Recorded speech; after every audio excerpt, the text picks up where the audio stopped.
Puji Tuhan,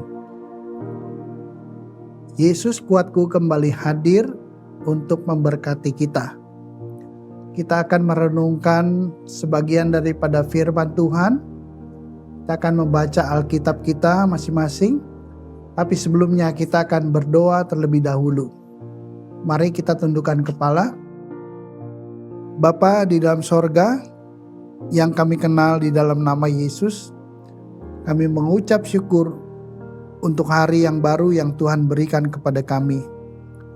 Kiranya Tuhan, sebentar kami akan merenungkan firman Tuhan. Kiranya Roh Kudus menolong kami. Dalam nama Yesus kami sudah berdoa dan mengucap syukur. Amin. Puji Tuhan. Malu bertanya sesat di jalan. Seringkali kita salah memilih jalan. Untuk itu, tema pada hari ini adalah Lead Me. Untuk melihat kebenaran firman Tuhan, kita baca Alkitab kita masing-masing dari Yesaya pasal yang ke-30 ayat 20 dan 21. Saya bacakan firman Tuhan. Dan walaupun Tuhan memberi kamu roti dan air serba sedikit, namun pengajarmu tidak akan menyembunyikan diri lagi, tetapi matamu akan terus melihat Dia. Dan telingamu akan mendengar perkataan ini dari belakangmu, inilah jalan, berjalanlah mengikutinya. Entah kamu menganan atau mengiri. Puji Tuhan. Bapak Ibu Saudara yang dikasihi Tuhan, untuk mengerti pembacaan ayat yang tadi, di situ pada saat itu keadaan umat Tuhan mengalami ancaman dari bangsa Asyur. Tapi mereka tidak mencari pertolongan Tuhan. Mereka tidak berharap sepenuhnya kepada Tuhan. Mereka lari meminta pertolongan kepada Mesir. Sehingga keadaan umat Tuhan pada saat itu mengalami penderitaan. Firman Tuhan mencatat mereka hanya punya roti dan air serba sedikit. Mungkin pada saat itu mereka alami penderitaan, yaitu kekurangan. Mereka alami kesulitan, mereka mengalami ketakutan mungkin pada saat itu. Tapi Tuhan berjanji untuk memulihkan umat-Nya. Puji Tuhan. Oleh karena itu, apa yang dapat kita lihat, dapat kita petik melalui ayat tadi? Yang pertama adalah kita harus mau dipimpin oleh Tuhan. Ini berarti kita mengandalkan Tuhan sepenuhnya, berharap sepenuhnya kepada Tuhan. Ini adalah satu pelajaran bagi kita, bahwa kita harus tetap berharap kepada Tuhan. Yang kedua adalah pada saat kita mengalami krisis, mengalami kekurangan, mengalami ancaman, kesulitan di dalam hidup kita, jangan kita mengambil jalan pintas. Mungkin saja ada orang-orang yang mencari orang-orang yang pintar, mencari dukun-dukun, mengandalkan koneksinya. Tetapi kita belajar, jangan kita mengambil jalan pintas seperti umat Tuhan pada saat itu. Mereka lari ke Mesir. Mereka lari kepada dunia. Mesir pada saat itu mempunyai kekuatan yang luar biasa. Oleh karena itu kita mau tetap di jalannya Tuhan. Jangan kita mencari jalan yang pintas. Yang ketiga, mintalah pimpinan Tuhan dalam doa dan permohonan kepada Tuhan. Ketika kita berseru kepada Tuhan, berdoa, kita mencari hadirat Tuhan, kita akan mendapatkan kekuatan daripada Tuhan. Sehingga ada kelegaan di dalam hidup kita.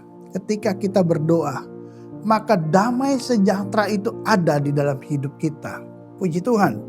Yang keempat, mari kita ikutilah petunjuk-petunjuk Tuhan di dalam firman Tuhan. Sebab firman Tuhan itu adalah menjadi terang di dalam hidup kita.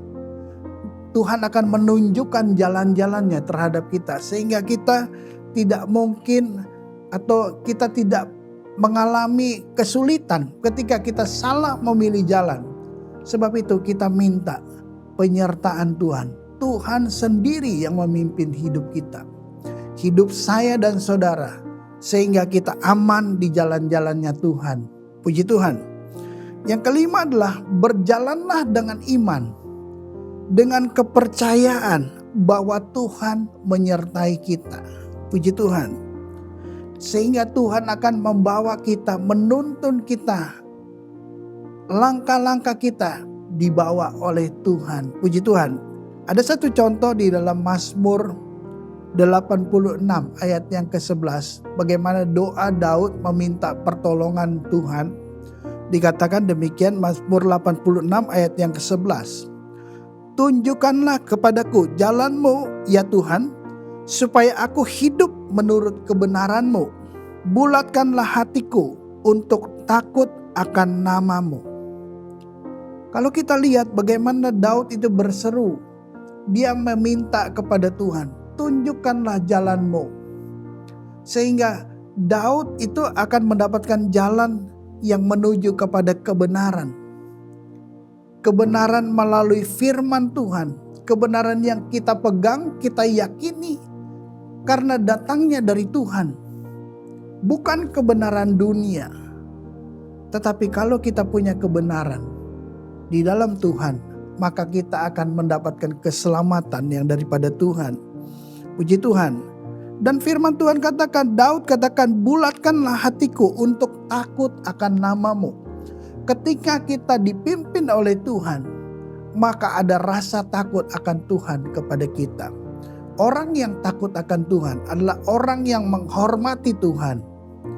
Orang yang segan kepada Tuhan. Orang yang menjauhi kejahatan. Sebab itu, mari kita pilih jalan Tuhan. Kita minta Tuhan memimpin hidup kita, menuntun hidup kita. Sehingga hidup kita aman, sehingga hidup kita diberkati Tuhan. Apapun jadi permasalahan kita, hari ini mintalah pimpinan Tuhan. Kiranya kita tetap di dalam Tuhan. Nama Tuhan dipermuliakan di dalam hidup kita. Biarlah kita mempunyai satu permintaan kepada Tuhan. Lead me Lord. Amin. Mari kita berdoa. Bapa yang kami kenal di dalam nama Yesus, hamba berdoa untuk setiap umat Tuhan yang mengikuti Yesus kuatku pada hari ini. Tuhan berkati setiap umat Tuhan jasmani maupun rohani. Yang sakit Tuhan sembuhkan. Yang mempunyai permasalahan Tuhan buka jalan. Yang menghadapi kesulitan masalah apapun juga, Tuhan tolong nyatakan kuasa-Mu. Kiranya bimbinglah langkah hidup kami Tuhan. Tuhan yang menjaga keluar masuk kami. Kami sudah berdoa dan mengucap syukur dalam nama Yesus. Haleluya. Amin. Bersama Yesus, aku kuat.